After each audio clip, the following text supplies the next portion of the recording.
believe she said that. And you know what I said? Welcome to our new podcast.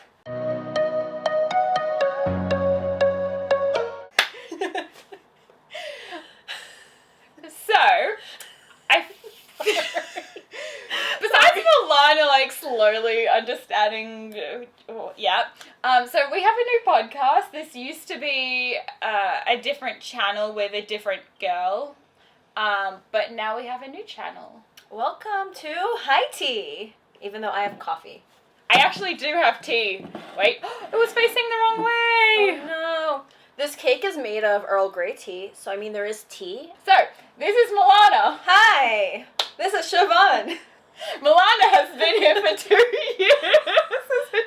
No! Oh my gosh.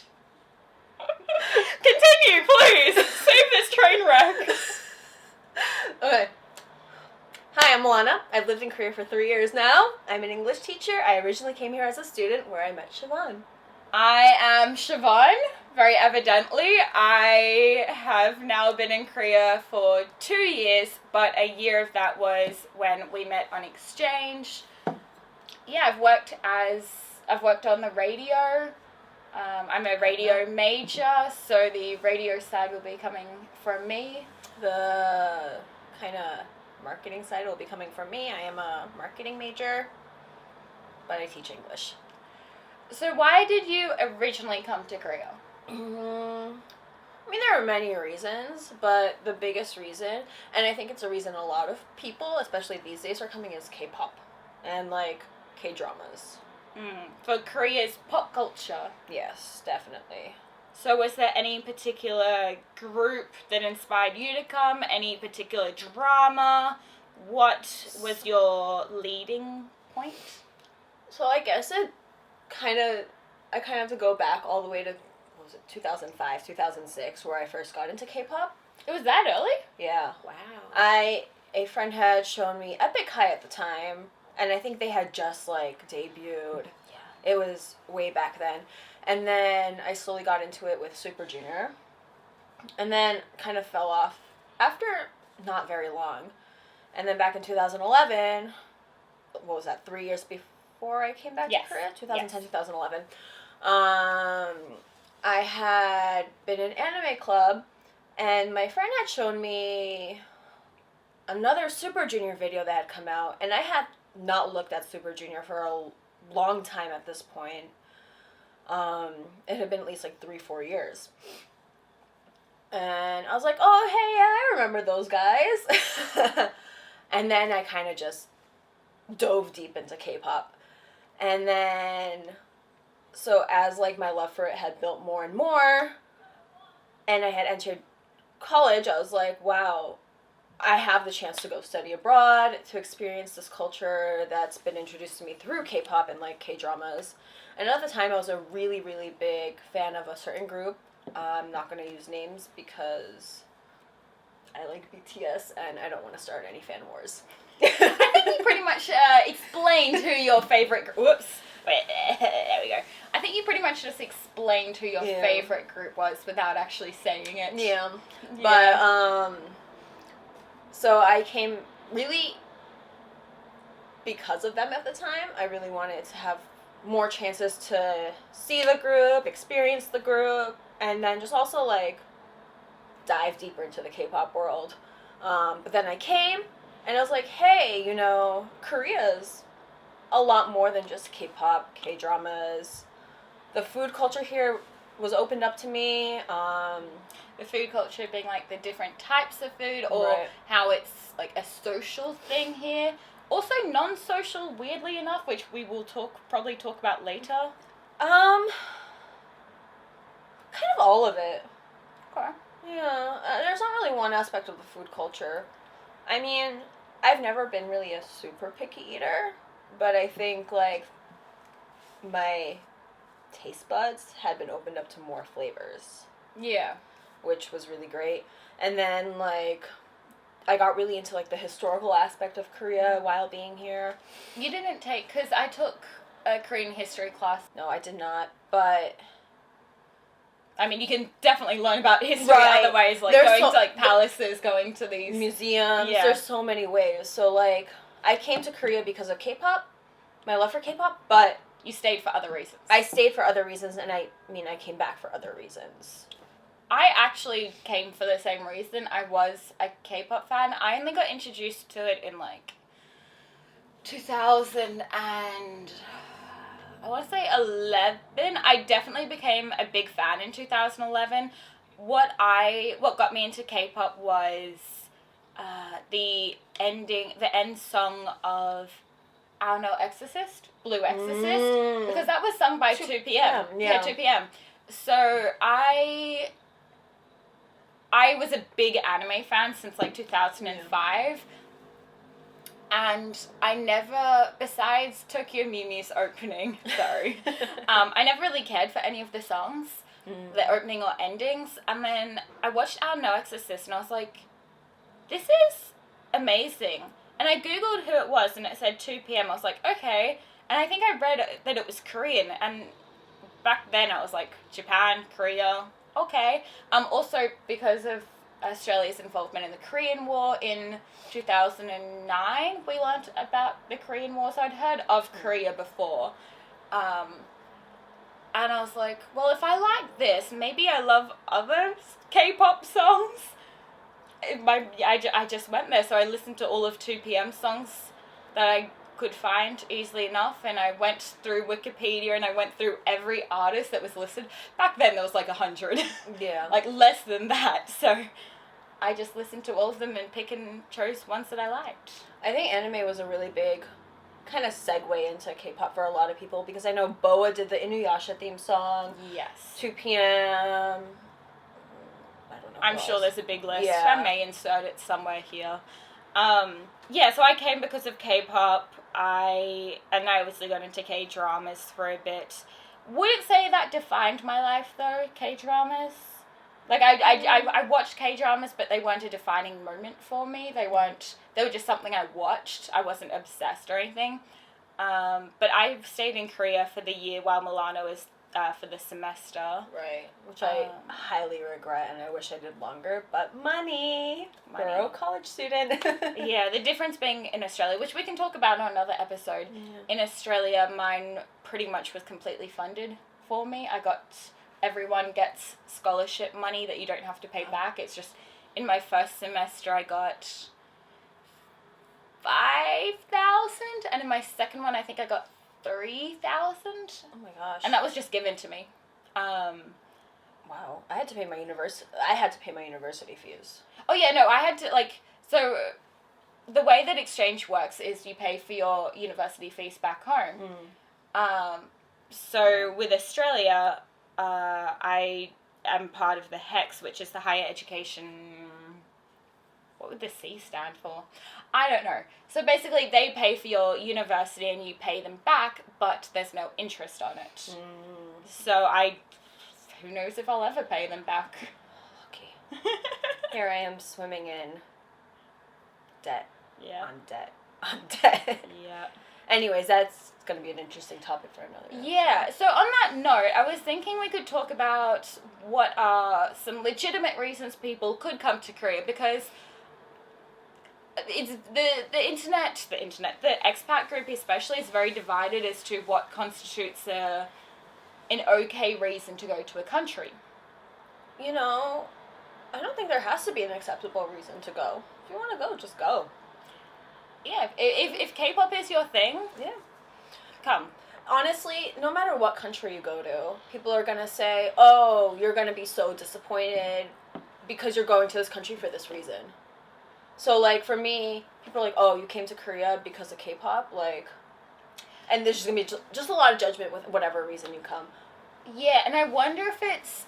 people hate it. I mean, a lot of people say I don't like it because pop culture is not representative of a culture. But I wonder if it's actually because majority of the people that come here is because of K-pop.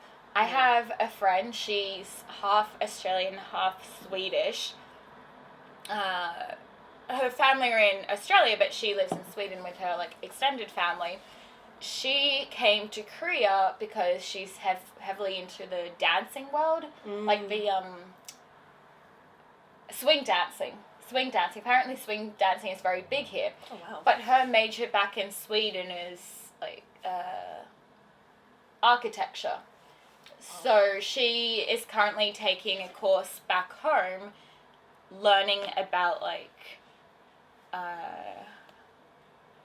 I'm trying to, like, explain using, like, without, you know, so she's learning about, like, green rooftops. So be it, like, solar panels, or be it, like, trees and plants on the rooftops of places. Oh, wow.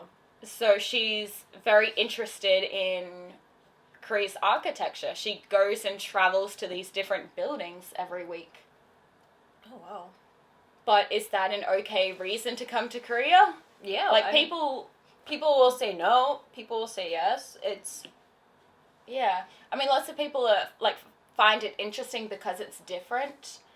So I think she's getting a lot more, like, it's a completely acceptable reason because it's different. Right. I think the only reason that is unacceptable to come to any country is, what are they called? Oh, the bagpackers. So basically, for those who don't know, bagpackers are basically, like, backpackers who come to, I think it's a problem in, like, every country with a high tourist. So basically Southeast Asia and probably South America. Yeah, so they come to these countries, and basically, just like the way they would do it, like in America or maybe Australia, I don't know, they literally go on the streets and, like, try to get people to give them money to support their trip.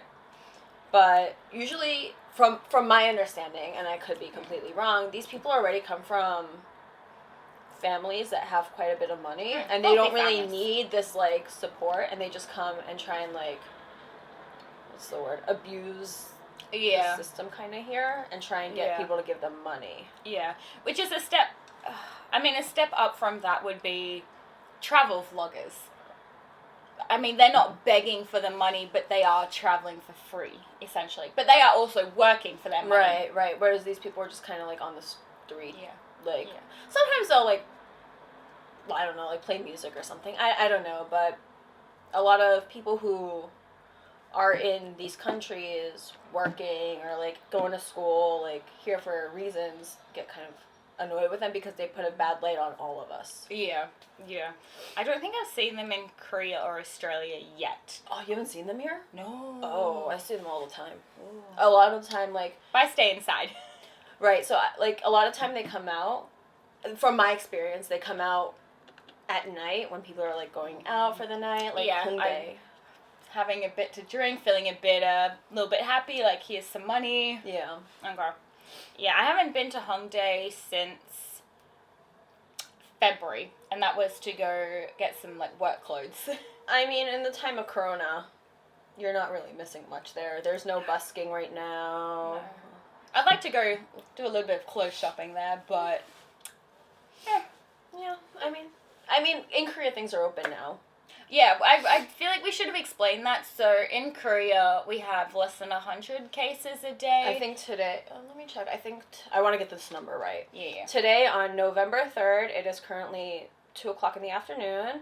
We have, let's see. I think I saw this morning we had like 117 cases. So basically it's minimal. Milana and we both wear masks at work. Our temperature gets tested everywhere we go. So we're at no risk of infecting From each other. 4 hours ago. So 4 hours ago was like 8 a.m. 9 a.m.? 10 a.m. 10 a.m.? Oh my gosh. I teach English, not math. We had 89 cases. And the way this shows it is... it'll show you by the sections. The districts. I don't know if you can see. It shows the districts of Korea. So it shows the provinces of Korea. And it'll show you where the cases come. And then it'll tell you how many cases are acquired locally, so within Korea. And it'll tell you how many cases are acquired from people coming into Korea. So today locally we had 72 cases. Okay, so 17 brought into the country? Yes. Okay. And then, so 34 of them, it'll break it down. 34 of those cases 37 of those cases were acquired in Seoul. Is that the highest amount? Yeah. Okay. 34 being acquired locally, and 21 cases in Gyeonggi. So that's like, it's kind of like a donut. Here's Seoul, Gyeonggi's like around it. 21 of those cases were in Gyeonggi, 16 acquired locally. Okay. So Korea's doing quite well. Yeah. We were down to like no cases, but you know.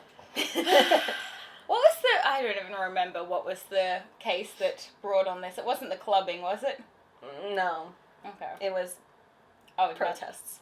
Protest, that's right. Yeah. We had That's government. right. We had protests against the government. Yep. Yeah. Anyways. Let's talk about why we chose our name. So did we say our name in the beginning? We did. We have. I have very short-term memory. That's okay. We have. So we are called High Tea. Tea is a cultural thing, not just in Korea. I think it's a cultural thing everywhere. Yeah, I'd say predominantly Asia. And like UK. Yeah. We have some delicious teas in America. Thank you. But it's not. It's not a social thing like it is. Right. So in Korea, going to cafes is a very, very social thing. Like in America, I think people go to cafes to do work, to like get coffee before work. It's not really like, hey, Siobhan, let's meet up at a cafe and hang out. That's a very big thing here. So our theme is kind of like a cafe style. Yeah. With our drinks and our fancy Starbucks cakes. Yeah, so essentially we want you guys to, whether you're watching or listening, we want you to get yourself a cup of coffee, cup of tea, a drink of your choice, hot chocolate, and just sit down with us and chat with us. Listen to us talk, ramble about our lives here. I will be opening up a Twitter account for us. So if anyone has ideas about what they want to hear on this channel, please feel free to DM us. What else? Comment on any posts. Yeah. Yeah, so I was thinking for all of our episodes, part 1 will be us talking about like some challenges we faced or something that we, have been up to lately. And then I was thinking part 2, I've been listening to A Hot Dog is a Sandwich. So, Good Mythical Morning? Yes. So they have now got Good Mythical Kitchen. Oh. And they have their own YouTube channel. They've had it for a few years. Yeah. And they now have, as of this year, they have a podcast where they discuss controversial food topics. Like a hot dog is a sandwich. Yeah, is a hot dog a sandwich? Does pineapple belong on pizza? Which I was thinking we could do a spin-off of, does corn and sweet potato belong on pizza? I will say yes to sweet potato. What else? Like the one I just listened to was, is Instagram ruining food? So it's like quite interesting topics. So I thought for part 2 we could do some of these unpopular opinion times. Yeah. Which I kind of wanted to call them UP.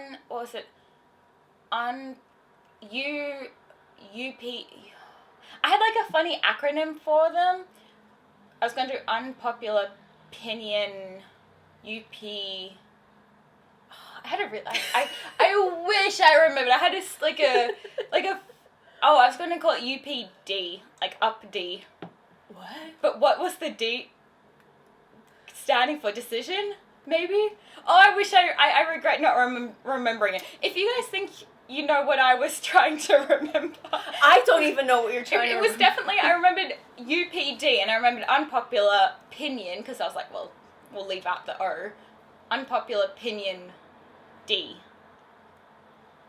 Decision. I think it was going to be decision. This is why we need to text each other more often about our ideas right away. I think that's it for today. Thank you for enjoying our first episode. Yeah, if you have any ideas, like I said, I will put the Twitter link in the description box. It's below. Yeah, it is below. It is below. I usually watch YouTube on my TV, so I don't actually see it. Yeah. Well, we'll have a link on our homepage and in the description box below. So you should see a Twitter account come up soon, Facebook probably, and Instagram. I don't know. Maybe not Facebook yet. Definitely Twitter and Instagram. Yes. Yes. Yeah. All right. Thanks. Bye-bye. I can't believe she said that. And do you know how I responded? How? That's when you're supposed to go, welcome to our new podcast. Oh. You get it? Yeah? You get it? I think that went better. Yeah. Yeah.